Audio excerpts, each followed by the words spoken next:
A segunda expositora desse dia, dessa tarde, é a professora doutora Dinorah Musetti Grotti.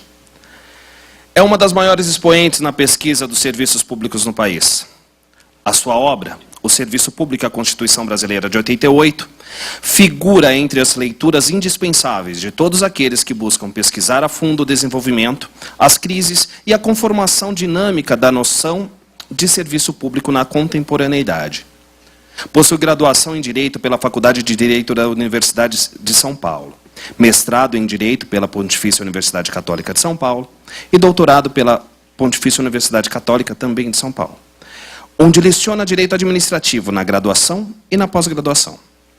Foi procuradora do município de São Paulo, tendo desenvolvido relevantes atividades na consultoria jurídica do gabinete do prefeito. Com os senhores, professora doutora Dinorah Musetti Grotti.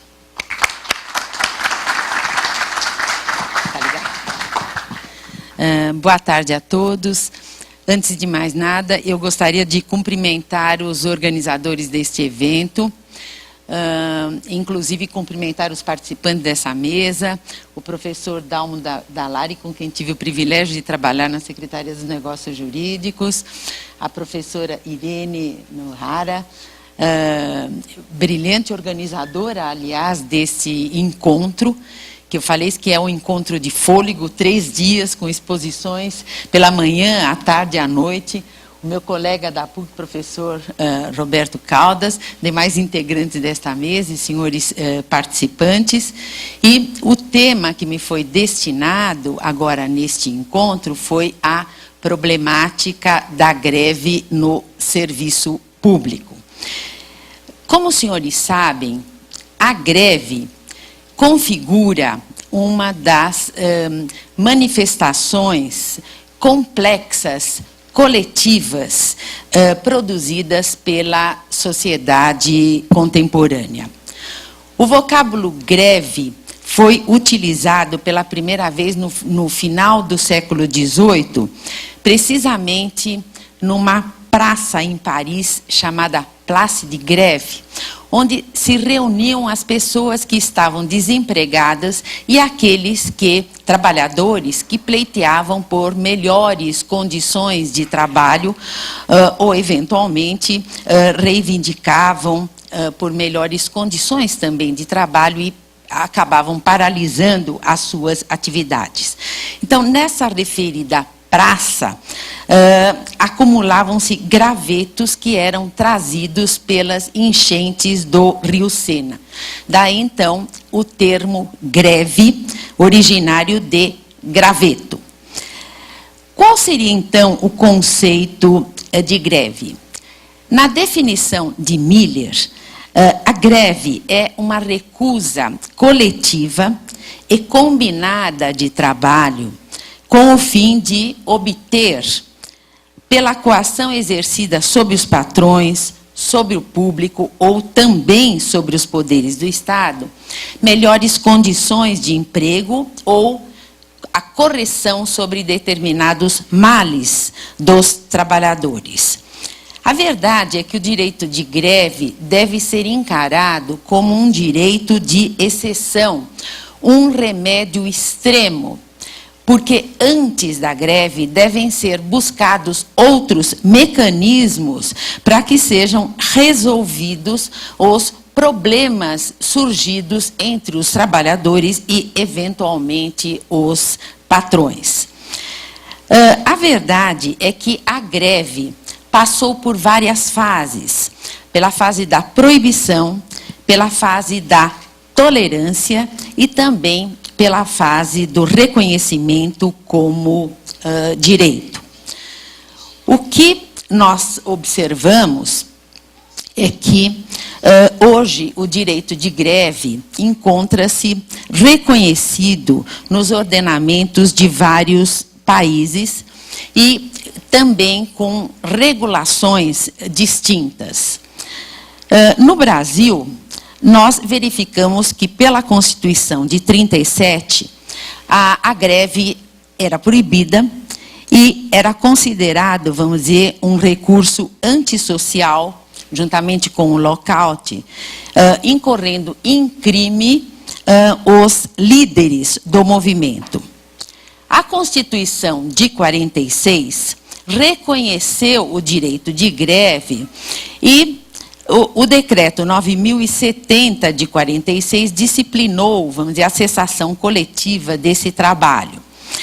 E a verdade é que a Constituição de 46 também remetia à lei a disciplina dessa matéria, certo? E, eventualmente, se essa regulação não fosse observada, então os agentes incorreriam em falta grave. A Constituição de 67 manteve o direito de greve, mas regulado também o seu exercício em lei, mas essa greve não era permitida em serviços públicos e atividades essenciais definidas em lei. A emenda constitucional também de 69 foi nessa mesma linha. A Constituição de 88 trouxe grandes modificações nesta matéria e a greve acabou recebendo um tratamento diferenciado, desde que reportada aos trabalhadores comuns ou aos servidores públicos. Pela primeira vez, reconheceu-se a possibilidade de greve na administração pública.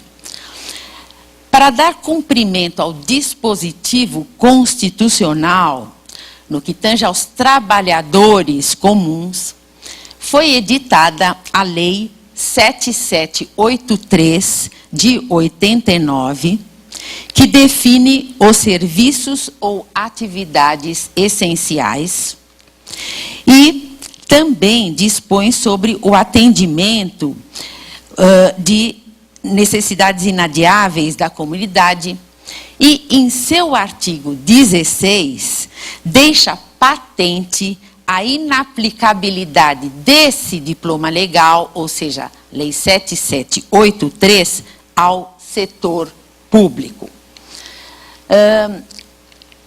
É interessante os senhores verificarem as disposições contidas nesses artigos 10, 11 e 12 desse diploma legal. No artigo 10, há uma especificação dos serviços que são considerados essenciais, serviços ou atividades essenciais.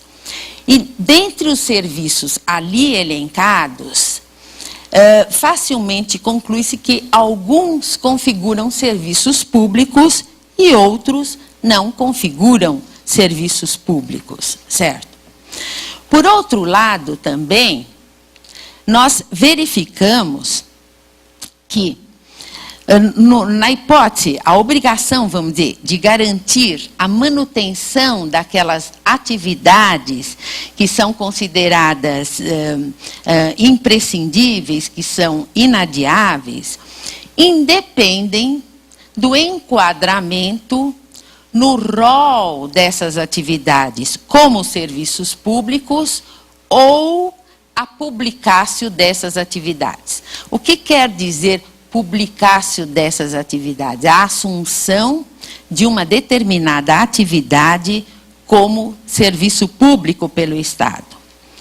E também verifica-se que, em caso de violação da lei, é prevista a responsabilidade do poder público pela prestação dos serviços indispensáveis, independentemente do fato de o serviço constituir serviço público, atividade econômica ou atividade de relevância pública.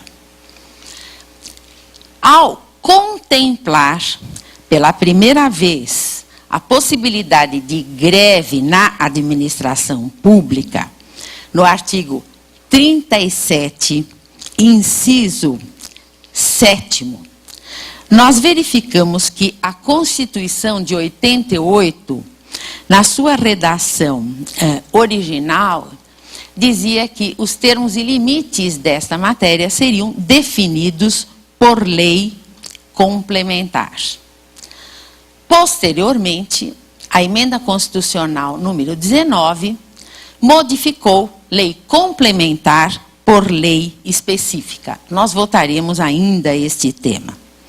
A verdade é que a Constituição de 88 proibiu a greve aos militares, membros das Forças Armadas, no artigo 142, parágrafo 3º, inciso 4, com a redação dada pela emenda complementar número 18, extensiva aos militares dos estados, do Distrito Federal, dos territórios, segundo o artigo 42, parágrafo 1º, com a redação da emenda constitucional 20, por pertencerem a uma instituição fundada em rígida hierarquia, que tem por objetivo a defesa da ordem pública.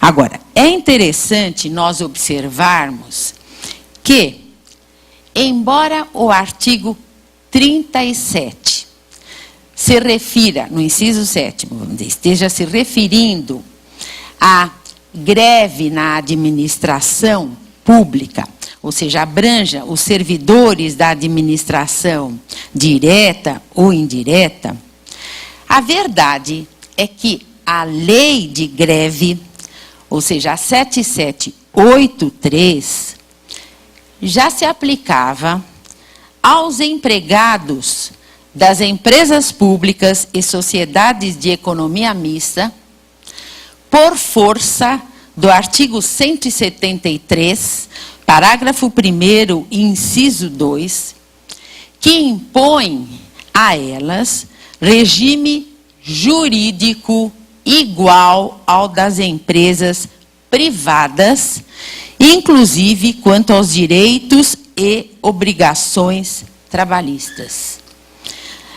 Então, em consequência, estas estatais já ficavam sujeitas aos artigos 10 a 13 da Lei 7783 de 89 e a norma do artigo 114, parágrafo 3º da Constituição, introduzido pela emenda 45, segundo o qual, em caso de greve em atividade essencial, com possibilidade de lesão ao interesse público, o Ministério Público do Trabalho poderá ajuizar dissídio coletivo, competindo à Justiça do Trabalho decidir o conflito.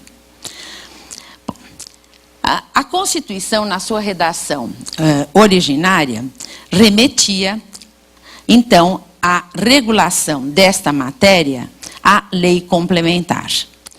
10 anos se passaram e não foi editada nenhuma lei, e a emenda constitucional número 19 modificou a redação do dispositivo constitucional de emenda complementar para de lei complementar para lei específica. No fundo, é uma lei, vamos dizer, é uma lei ordinária. Isso acabou gerando até mesmo um outro tipo de discussão. O que é lei específica? Aliás, a emenda constitucional 19, em inúmeras oportunidades, fala em lei específica. É uma lei que trata especificamente, ou seja, uma lei monotemática vai tratar especificamente daquele tema. Mas realmente acabou gerando um outro tipo de discussão. Que lei será essa?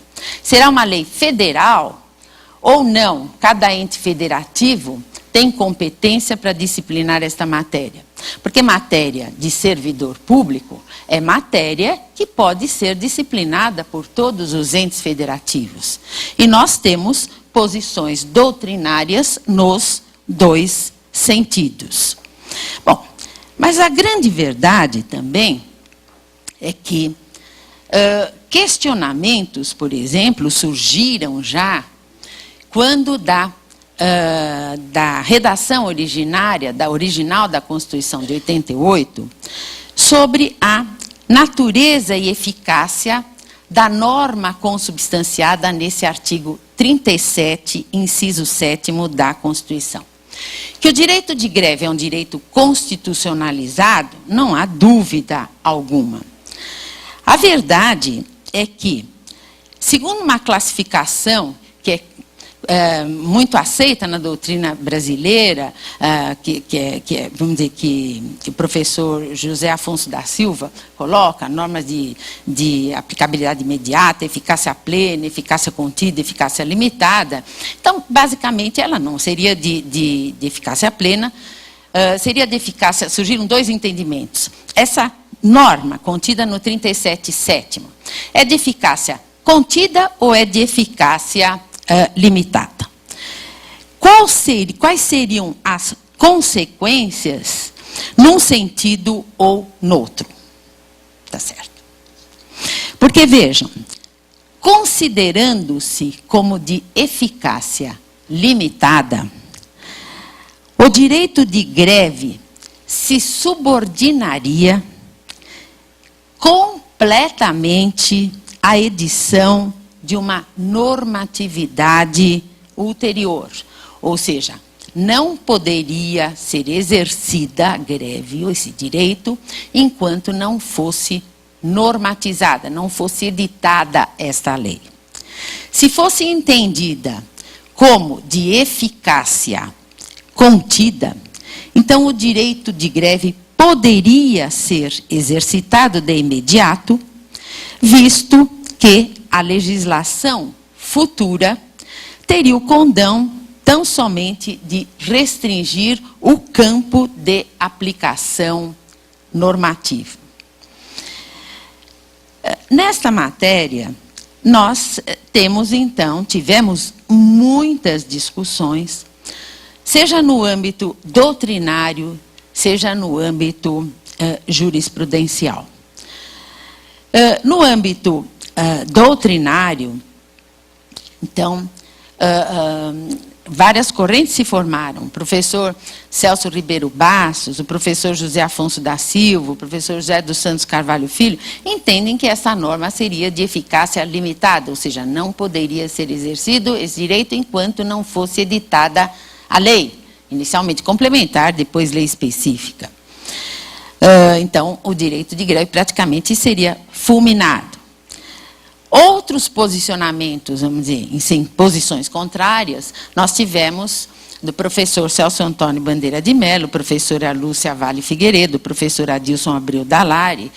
E a verdade é que entende-se que hoje, até o professor Luiz Roberto Barroso sustenta que mesmo as normas constitucionais de eficácia limitada, mesmo as programáticas, conferem, vamos dizer, por via reflexa, direitos subjetivos de caráter negativo que são direta e imediatamente exigíveis. Então, o que eventualmente poderia, talvez, sustentar doutrinariamente é que, mesmo possuindo um grau eficacial reduzido, essas disposições surtem efeitos, ou seja, não se pode ter esses dispositivos constitucionais relegados a meros conselhos ou intenções despretensiosas, certo? Por outro lado, a jurisprudência também, houve muita discussão jurisprudencial e nós tivemos decisões, vamos dizer, do STJ, no sentido de que seria uma hora era a norma de eficácia contida, outra hora a norma de eficácia limitada. E a verdade é que o Supremo Tribunal Federal acabou entendendo que se estava diante de uma norma de eficácia limitada. Ou seja, enquanto não disciplinada esta matéria, pela edição de uma lei, então complementar, hoje lei específica, então esse direito não poderia ser exercido. O que nós notamos é que,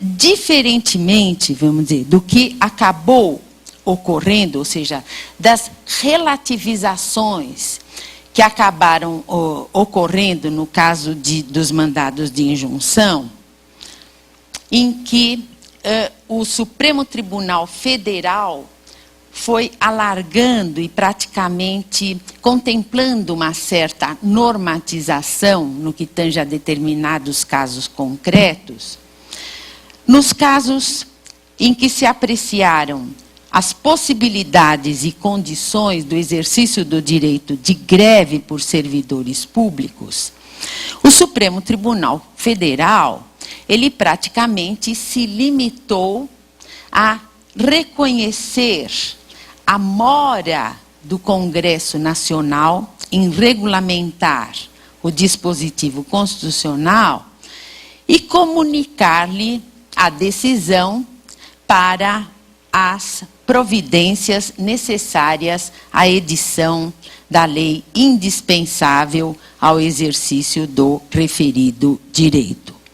E nós verificamos que essas decisões foram reiteradas em vários julgados.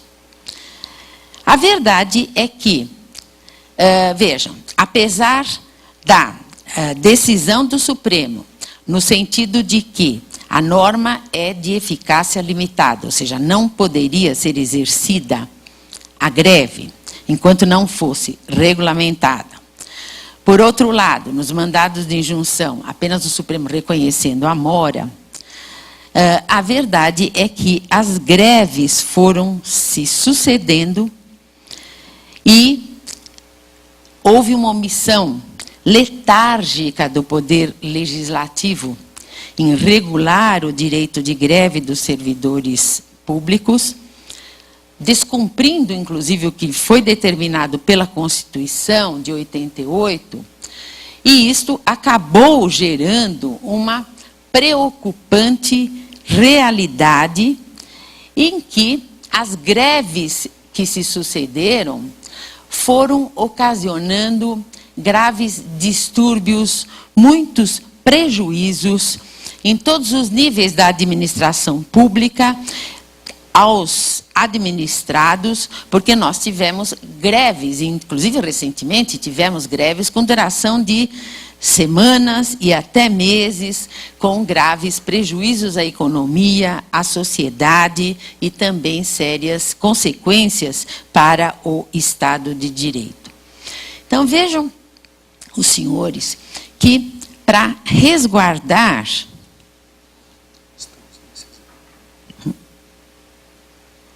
aqui, o 1480, que para resguardar essa situação,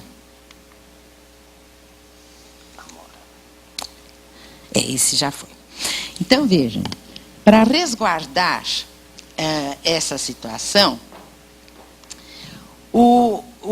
desses efeitos nocivos, o governo federal acabou editando um decreto federal, o 1480, em 95, dispondo sobre os procedimentos a serem adotados no caso de greves ou paralisações dos serviços públicos federais, enquanto não fosse regulada esta matéria. Então, se os senhores verificarem esse dispositivo, lá diz que não pode haver compensação, não pode haver abono, não pode haver nada. Por outro lado, esse decreto já seria até de constitucionalidade duvidosa, porque a Constituição remetia, veja, nós estamos falando em 95, a Constituição remetia a disciplina desta matéria a uma lei complementar ainda. Então, esse decreto veio e também tentou disciplinar essa matéria e realmente arguía-se até mesmo a constitucionalidade, com razão, desse decreto. Por outro lado, em 2005, o próprio governo federal editou um outro decreto falando sobre adoção de providências e planos de reposição de trabalho para compensar faltas ao serviço em decorrência da participação de servidores em paralisação dos serviços públicos. Vejam os senhores, realmente, a situação caótica em que nós nos encontramos, inclusive, eu acredito, colocando em xeque até mesmo determinadas instituições, porque o Supremo se posicionou num sentido. Por outro lado, nós temos expedições de decretos no âmbito do Executivo, em sentido de que, a partir do momento que eu autorizo até compensações, eu estou até mesmo admitindo e autorizando a greve, certo? A verdade é que a situação completamente caótica, certo? Não havendo a mínima uniformidade quanto ao tema, e gerando entendimentos diversos quanto aos efeitos da deflagração de greve. Veja, seja quanto aos servidores, seja quanto aos usuários, seja quanto ao Estado e seja quanto aos sindicatos, nós verificamos que, quanto aos servidores, tá certo? É anterior, tá certo? Quanto aos servidores, vejam bem, esses efeitos referem-se a quê? Em primeiro lugar, a legitimidade de desconto dos dias parados. E nós temos decisões, ora dizendo, são legítimos os descontos, ora, não são legítimos os descontos porque eu não tenho uma disciplina, uma regulação dessa matéria. Aí diziam, não, são legítimos, salvo se a própria administração ajustar com os servidores paralisação das atividades ou autorizar a compensação das faltas decorrentes de participação do servidor. Tal. Segundo efeito, a suspensão da contagem do período de paralisação como de efetivo exercício do servidor em estágio probatório. Hoje, praticamente, há decisões dizendo que o servidor, vamos dizer, em estágio probatório, não poderia também ser, vamos dizer, exonerado ou demitido em virtude desta situação.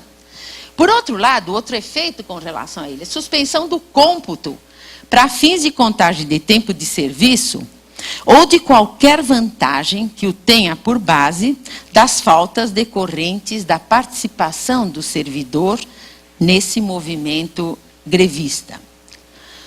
Para os usuários, vejam quais seriam os efeitos da paralisação. Suspensão de prazos processuais. Nós verificamos, inclusive, paralisações de carreiras jurídicas, paralisações da AGU mesmo e por meses até. A liberação de mercadorias. Renovação de licença médica. Direito de obter certidão ou de prorrogar validade de certidão. Por outro lado, no que tange também ao Estado, nós temos também efeitos, certo? Porque, em primeiro lugar, a responsabilização do Estado também, no que tange aos danos produzidos diretamente em razão de movimento paredista. Então, vejam, se há mercadorias que ficam presas, o Estado, vamos dizer, isto gera um prejuízo enorme à economia, mercadorias que não são liberadas, o Estado pode ser responsabilizado por tudo isso? Pode. Nós temos também o artigo 37, parágrafo 6º da Constituição, que prevê até mesmo essa responsabilização. E a jurisprudência não é muito segura ou clara. Ora reconhece a responsabilização até um ponto, ora não reconhece, porque realmente as situações não são tão precisas.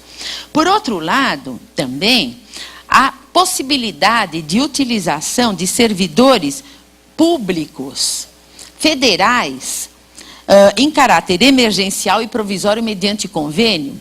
Recentemente, a presidente Dilma também expediu um decreto, isto mais recentemente agora, propondo também convênios para utilizar servidores até de estados e municípios no caso de greves de servidores federais.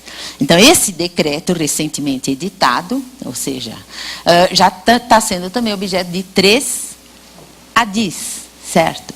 Porque entende-se que está sendo sustentado que eventualmente estaria restringindo o direito de greve que é previsto na própria Constituição Federal. Com relação aos sindicatos, ainda bem que ele me ajuda, né? Com relação, chega uma hora que nem o óculos não ajuda muito. Com relação aos sindicatos, vejam, nós temos também uma série de efeitos, vejam. A eventual condenação pela abusividade da greve. Os senhores lembram que nós tivemos aqui também um problema do metrô, que nós tivemos greve por uma questão política, ou seja, no caso da linha 4, né, do metrô, quiseram fazer uma greve no que tange até mesmo o modo de contratação efetuada pelo Estado, e aquela greve também foi considerada abusiva, uma greve política. Por outro lado, vejam, a exigência de manutenção de serviços mínimos.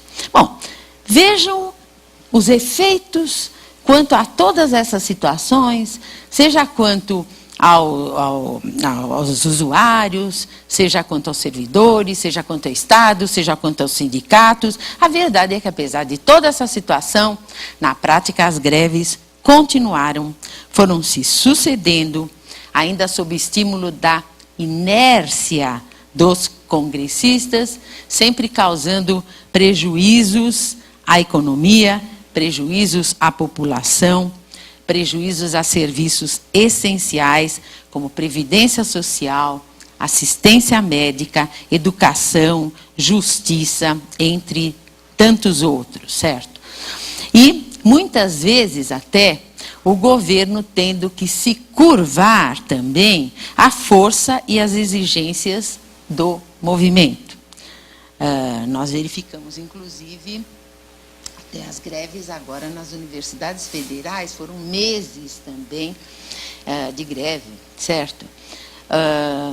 Também nós verificamos greves de policiais, de fiscais, de advogados públicos, ou seja, até com relação a algumas categorias, em relação às quais o movimento grevista realmente parece esdrúxulo ou até mesmo incompatível, tendo em vista as relevantes funções desempenhadas por seus agentes, certo? E é o que eu falei, nós verificamos até mesmo greves motivadas por razões ideológicas, como ocorreu essa greve dos metroviários, por causa que protestaram contra a terceirização da linha 4 do metrô em 2006. Bom, diante desta situação, estou no mandado de injunção, né? Então, nos mandados de injunção, 670 ES, 708 DF, 712 PA, que foram impetrados, respectivamente, pelo Sindicato dos Servidores Policiais do Espírito Santo, Sindicato dos Trabalhadores em Educação do município de João Pessoa e Sindicato dos Trabalhadores do Poder Judiciário do Pará, que se insurgiam contra a omissão do Congresso Nacional em regulamentar aquela matéria. A verdade, para encurtar tudo o que ocorreu, o Supremo Tribunal Federal modificou substancialmente o seu posicionamento no tratamento dado por aquela corte no que se referia ao direito de greve. Porque, como eu havia observado antes, o Supremo teve 2 comportamentos diferentes no que tange ao mandado de injunção. No que tange às outras matérias, ele teve um comportamento, a partir do mandado de injunção 107, que realmente mostrou-se mais compatível com o objetivo a que veio o mandado de injunção. Todavia, no que tange ao direito de greve, ele comunicava a mora para o Congresso Nacional e pronto. Aqui, nesses mandados de injunção, ele modificou o tratamento e realmente ele declarou a omissão legislativa, ou seja, conheceu da ação, e, por outro lado, reconheceu que, diante dessa letargia, dos prejuízos que estavam sendo ocasionados, ele entendia que deveria ser aplicada a Lei 7783, que expressamente dizia que não se aplicava ao setor público, no que couber. A verdade é que realmente essa decisão, veja, foi uma decisão, vamos dizer, corajosa. Por outro lado, também, vamos dizer, pode ensejar críticas, mas a verdade, o conhecimento da ação foi oportuno, o problema seria a determinação quanto à aplicação da Lei 7783, que não é tão simples, porque, vejam, como eu disse inicialmente, há determinadas atividades e serviços contemplados na Lei 7783, que são serviços públicos e outros não são. Mas na administração pública, ou seja, há realmente algumas particularidades, como eu vou ressaltar um pouco mais adiante. E, por outro lado, também, o que se questiona é que, nesses mandados de injunção, o Supremo foi além, ou seja, não se limitou a resolver aqueles casos concretos, mas determinou a aplicação dessa lei federal 7783 aos servidores da administração pública. Então, se questiona, o Supremo estaria legislando? O Supremo poderia fazer isso? O ministro Gilmar Mendes diz que realmente nós estamos diante de um outro Supremo, de um Supremo que é muito mais ativo, embasado muito no que acontece, vamos dizer, no direito alemão. Então, ele realmente entende que foi adequada, vamos dizer, e inclusive baseado até no voto dele, houve votos vencidos do ministro Lewandowski, do ministro Marco Aurélio e também de mais um ministro, mas a verdade é que isto, vamos dizer, essa foi a decisão que acabou determinando a aplicação dessa lei. Com estes questionamentos e que também geram problemas, porque não resolveu a questão, vamos dizer, da regulação da greve no que tange aos servidores públicos. Posteriormente, o Supremo reduziu a amplitude do entendimento anterior quanto ao direito de greve. Então, o ministro Eros Grau, até revendo até uma decisão anterior dele, na reclamação 6558 de São Paulo, ele entendeu que o direito de greve deve ser restringido para certas e determinadas categorias que exercem atividades relacionadas à manutenção da ordem pública. Com relação especificamente aos policiais civis do Estado de São Paulo, o STF considerou as atividades desenvolvidas pelos mesmos análogas, para esse efeito, às dos militares, em relação aos quais a Constituição expressamente proíbe a greve. Então, veja, a proibição era com relação aos militares. Houve extensão para a Polícia Civil. Por outro lado, também, recentemente, em decisão liminar, o STJ decidiu pela ilegalidade e proibiu a realização de operação padrão realizada pela Polícia Federal e Polícia Rodoviária Federal, prática esta que, sem dúvida alguma, traz inegáveis transtornos a aeroportos, portos e rodovias, fixando, inclusive, multa diária às entidades organizadoras das manifestações. Vejam que são todas decisões bem recentes. Também, veja, nessa decisão vamos dizer, monocrática, vejam que foi colocada que determina que as entidades promovidas se abstenham de realizar qualquer operação padrão que implique abuso ou desafio, de modo que mantenham seu exercício profissional no nível da sua respeitável tradição, no modelo de eficiência que a sociedade admira. Ou seja, determina outro sim que se abstenham de terceirizar atividades próprias do serviço público, notadamente não escalando para o exercício funcional substitutivo, pessoas não vinculadas aos órgãos em fruição de férias ou licenças, máxime sem vínculo ativo com a administração. Também proíbo que sejam adotadas cerceamento à livre circulação de pessoas, sejam colegas de serviço público, autoridades ou usuários, ou seja, proíbo a realização de quaisquer bloqueios ou empecilhos à movimentação das pessoas. E todas essas operações realmente são realizadas nos dias festivos, exatamente. Então, vejam como realmente também nós todos nos vemos pressionados. Aí o que foi feito recentemente? A expedição desse decreto presidencial que eu coloquei, o 7777 de 2012, em que foi estabelecido que as medidas que podem ser tomadas através, vamos dizer, de convênio, com estados, municípios, tal, para evitar as paralisações. Esse decreto já foi objeto de 3 ADIs, 4828, 4830 e 4857. Ou seja, a constitucionalidade desse decreto está sendo questionada sob a alegação de que esse decreto cerceou o direito de greve.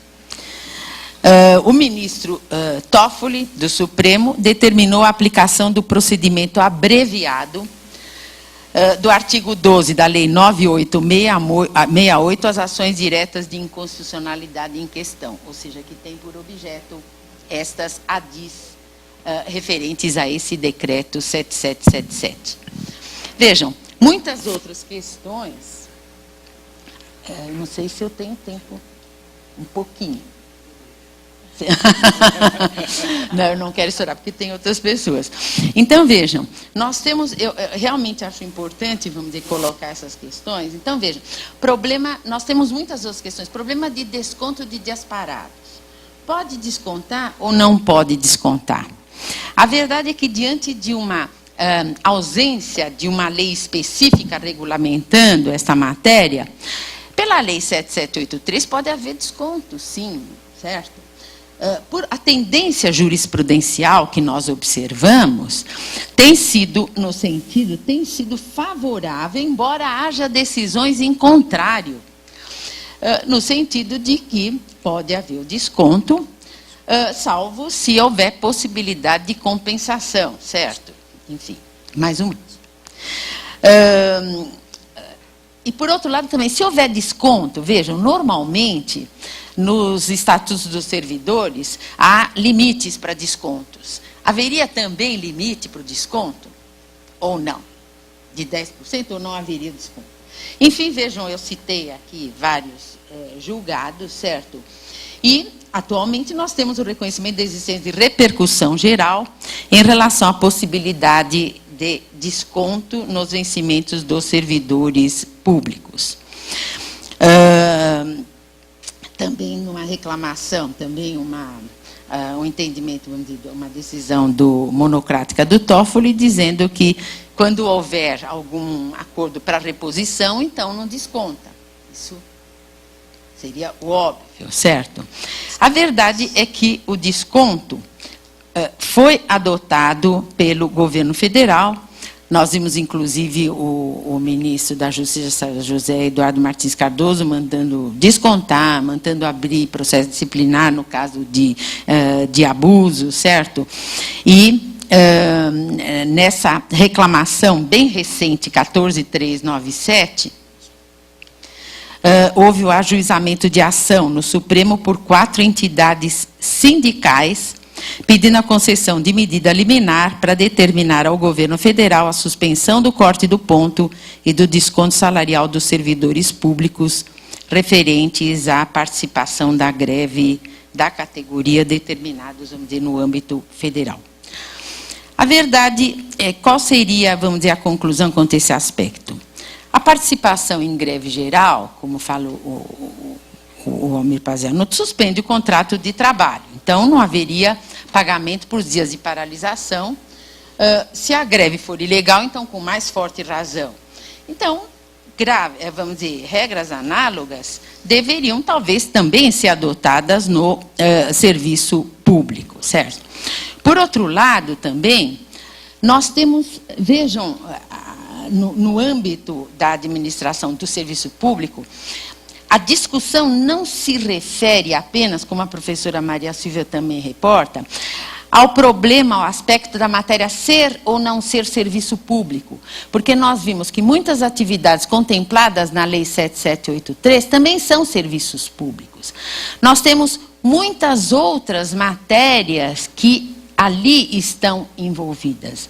Vejam que no que tange a solução de controvérsias, a verdade é que, apesar de entendimentos doutrinários, como do professor José dos Santos, que entendia que matéria de greve deveria ser justiça do trabalho, tanto para servidor estatutário como para servidor seletista, a verdade é que o Supremo Tribunal Federal entendeu que não, certo? Servidor estatutário, a greve não é julgada pelo servidor, pelo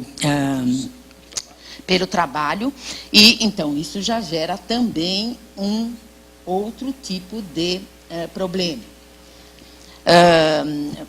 Por outro lado, também, é o que eu falei, a modificação também da emenda constitucional 19, substituindo lei complementar por lei específica, gerou outro tipo de questionamento. Que lei é essa? É lei federal, com um caráter nacional, ou seria uma lei de cada entidade federativa, considerando que se trata que matéria de servidor público, todas as entidades federativas podem dispor sobre esta matéria. Nós temos, já de longa data, vários projetos de lei tramitando no Congresso Nacional. Temos projetos de lei disciplinando também matéria de trabalhador comum, temos projetos de lei disciplinando matéria de servidor público. Recentemente, ainda nós tivemos um projeto apresentado também pelo senador, acho que foi do Aloísio, foi um senador que apresentou um projeto recente que dizia que devia cortar 50%, enfim. Nós temos vários projetos em tramitação. E a AGU também acabou elaborando um projeto que parece que já acertou alguns pontos, pelo menos é o que a imprensa tem noticiado. Eu tentei obter até a cópia desse projeto e o parecer da AGU, mas como eles ainda estão discutindo, então eles praticamente ainda não divulgaram. Então parece que os pontos acertados são permissão do corte do ponto, a proibição da operação padrão. Então pretende que servidores em áreas essenciais, como médicos, funcionários da Justiça Eleitoral em período de eleição, devem ter o direito de greve negado. Depois, manutenção da substituição de servidores federais, exatamente aquilo que foi colocado no decreto, por servidores estaduais ou servidores municipais. Enfim, a verdade é que toda esta matéria ainda está sendo objeto de questionamentos. E o importante é que deve haver esforços, veja, do Executivo, e inclusive verificar, vamos dizer, junto ao Legislativo, o que é possível fazer para decidir, vamos dizer, esta questão. Porque a grande verdade é que, como fala o Almir Pazianotto, se nós tivermos uma lei excessivamente rígida, talvez até ela acaba não sendo respeitada e isto acaba implicando numa própria desmoralização até do próprio governo. Por outro lado, se tiver uma legislação, vamos dizer, muito frouxa e tolerante, ela já surgirá desacreditada. Mas, vamos dizer, este desafio realmente deverá ser vencido pelo Executivo e eu acho que, inclusive, em pouquíssimo espaço de tempo, para que todos nós, inclusive, não continuemos a sofrer, vamos dizer, todas essas greves e, inclusive, abusos de direito que têm ocorrido de parte a parte.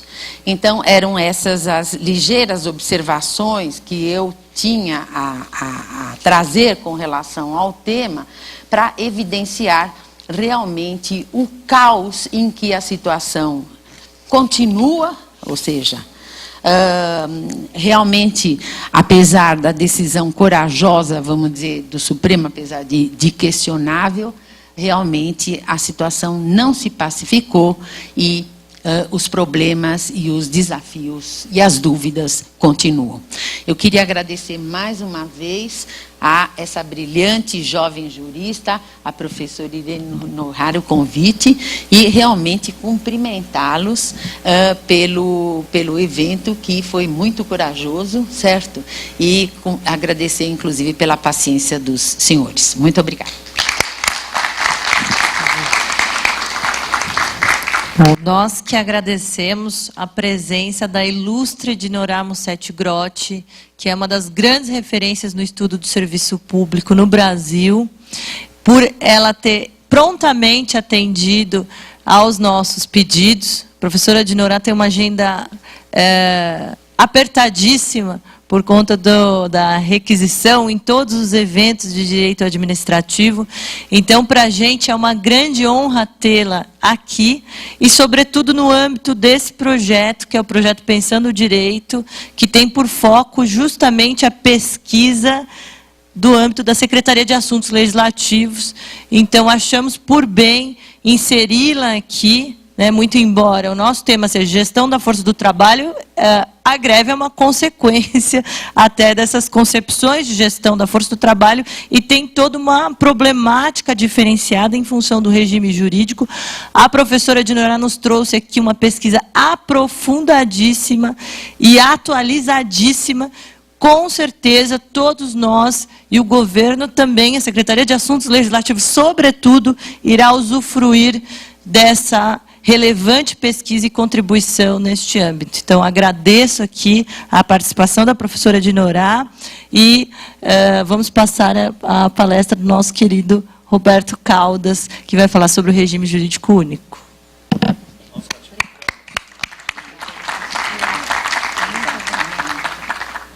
A Universidade 9 de Julho ratifica as palavras da professora Irene e agradece